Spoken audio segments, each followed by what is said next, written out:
Good morning, everyone. I think everybody loves a good oxymoron, right? Or I should speak for myself. I love a good oxymoron. Oxymoron, of course, is a phrase or a concept that seems to contradict itself. Like my favorite of all time is jumbo shrimp. Jumbo shrimp, I love that because not only does it seem to contradict itself, but it's delicious. My wife is like a living, breathing oxymoron. I think she is awfully nice. And today, we get a scriptural oxymoron. In the first reading, St. Paul is telling us about the importance of love of neighbor. Right? All of the commandments begin with love of neighbor. And here in the gospel, Jesus is saying, well, you have to hate your mother and your father, your brother, your sister, everyone, before you can come to him.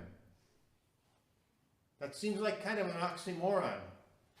In order to love, we have to hate, or vice versa. But I think what's going on here, it's about proper order. First things first.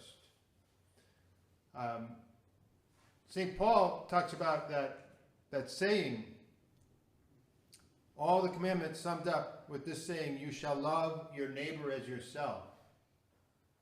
Well, that saying is the second half of what Jesus says are the two greatest commandments. But the first half is love God.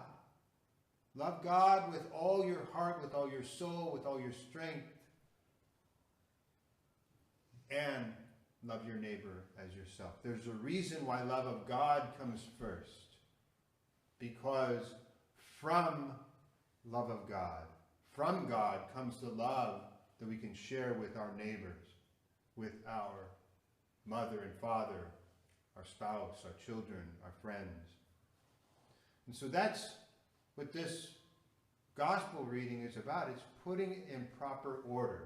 Because if I put my mother, my father, my spouse, my children, my neighbors ahead of God, ahead of Jesus, I've got it backwards. So Jesus says, first, begin with love of God. And from that love flows the love we can share with neighbor. Because if we don't have the love of God, we don't have anything to share with our neighbors, with our spouses, with our parents, with our children. God is the source of all love. That's where we begin. And so this morning, as we gather to listen to God's holy word, as we gather to share this most sacred meal, let us ask the Lord for that strength to keep things in proper order.